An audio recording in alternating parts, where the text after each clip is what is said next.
It's the 23rd of January 2021. Let's rewind a little. 10 months ago, New York-based Foreign Affairs magazine predicted a catastrophe for India. 4 months later, the Boston Review called India's Wuhan virus response a quote-unquote humanitarian disaster.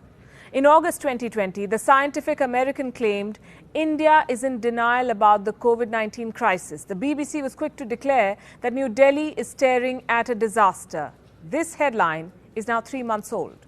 The pandemic in India, more than 10 months old.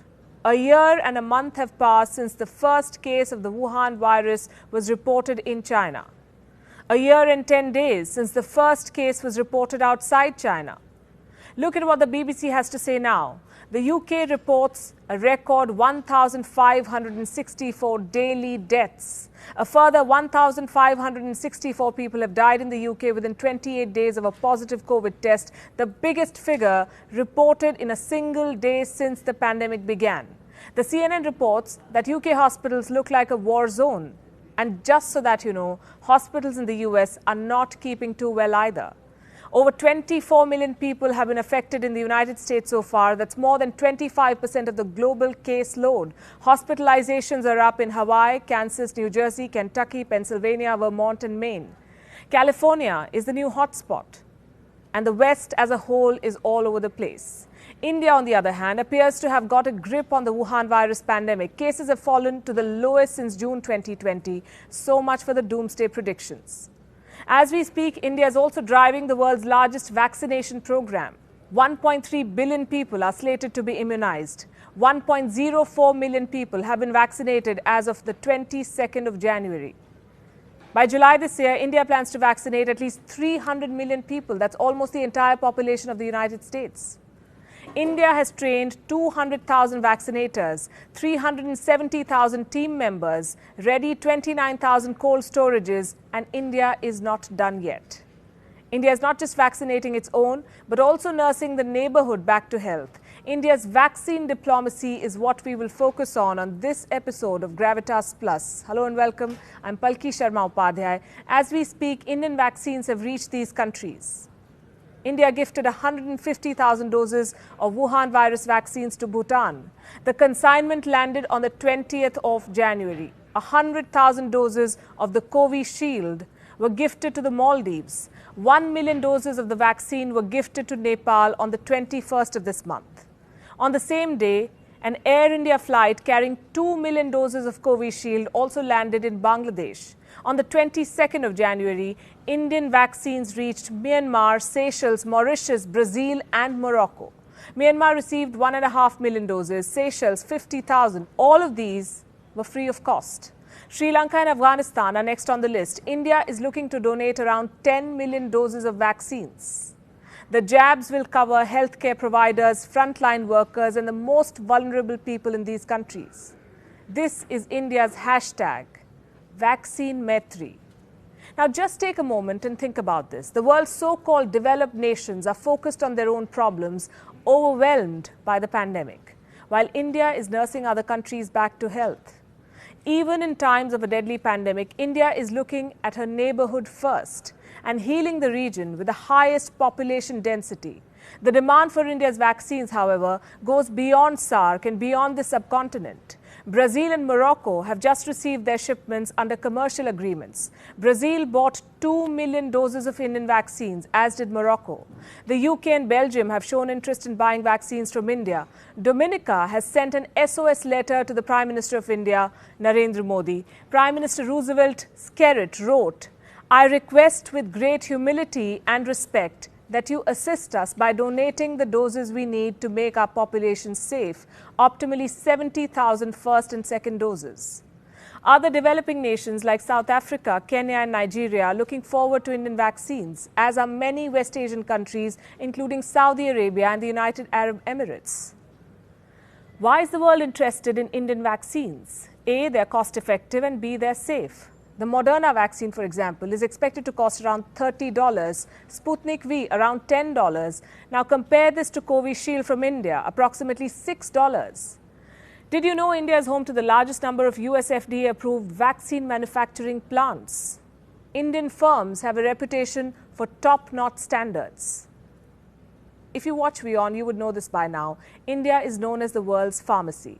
Vaccine developers from around the world have been tying up with Indian plants since the beginning of the pandemic. These are some of India's renowned vaccine manufacturers. India's pharma sector caters to 50% of the global vaccine demand, 40% of the generic demand in the United States, and 25% of all medicines in the UK.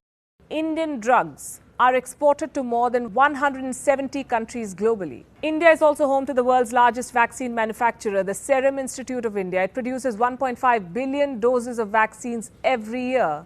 The UK's GlaxoSmithKline, in comparison, manufactures 0.69 billion doses. Sanofi from France manufactures 1 billion doses. America's Merck and Johnson & Johnson produce less than 0.2 billion doses every year. The Serum Institute of India is currently manufacturing the Oxford-AstraZeneca Covishield vaccine. It will also supply 200 million doses of vaccines to the COVAX Alliance to distribute vaccines to poorer countries. India is ensuring equitable distribution of vaccines. As India's Prime Minister said, India is ready to save humanity with 2 made-in-India vaccines. India's vaccine diplomacy, on the other hand, will generate goodwill with the world. Bill Gates recently posted this. It's great to see India's leadership in scientific innovation and vaccine manufacturing capability as the world works to end the COVID-19 pandemic. Even WHO Chief Dr. Tedros heaped praise on India. Let me quote, "India continues to take decisive action and demonstrate its resolve to end COVID-19 pandemic as the world's largest vaccine producer. It's well placed to do so." It looks like the praise did not go down too well with China. One day after Dr. Tedros' testimony, China's mouthpiece, the Global Times, published this article. Don't go by the headline, read the text below. India hopes to counter the international influence of Chinese vaccines, even if China has always set its own pace and has no intention of competing. You see, China has a limitless checkbook. India has a robust infrastructure for vaccine manufacturing. While China tries to buy support, India is enhancing its global influence by extending support. China wreaked havoc in Nepal. India is healing Nepal. China debt-trapped Sri Lanka. India is trying to free Colombo from the clutches of the pandemic. China lied to Bangladesh about 110,000 doses of free vaccines. India sent 2 million doses of vaccine to Dhaka for free and without any clauses attached. China haunted the Maldives with repayment notices in the middle of the pandemic. India, on the other hand, is helping the country kickstart its tourism-driven economy by vaccinating the population. It is the first country to offer free vaccines to multiple nations. China had promised free vaccines to Myanmar, Cambodia and the Philippines. Last we checked, it remains just a promise. The truth is, the world is turning away from Chinese vaccines. Like all things Chinese, the developed countries of the West are turning isolationist. India is slowly but surely stepping into a leadership role here and displaying compassion, the kind of which has never been seen before. Look at what Bhutan's Prime Minister, Dr. Lotay Tshering, had to say. It is of unimaginable value when precious commodities are shared even before meeting your own needs, as opposed to giving out only after you have enough. Maldivian President Ibrahim Soli called India's vaccine consignment the most generous gift. Nepal's Prime Minister KP Sharma Oli posted this. He said Nepal appreciates the gesture from a friendly neighbor. Bangladesh's Prime Minister Sheikh Hasina has also thanked India's Prime Minister Narendra Modi. Without India, there won't be enough vaccines to save the world.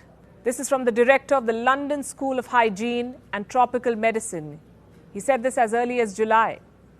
While the world blocked export of essential medicines, India supplied hydroxychloroquine, HCQ, remdesivir and paracetamol tablets. New Delhi also exported diagnostic kits, ventilators, masks, gloves and other medical supplies. India provided training to its neighborhood, and now India is saving the world with its vaccine. Because here is one thing that India believes in. Vasudhaiv Kutumbakam, as we say. The world is one family. Gravitas Plus, co-presented by Skoda. Simply clever.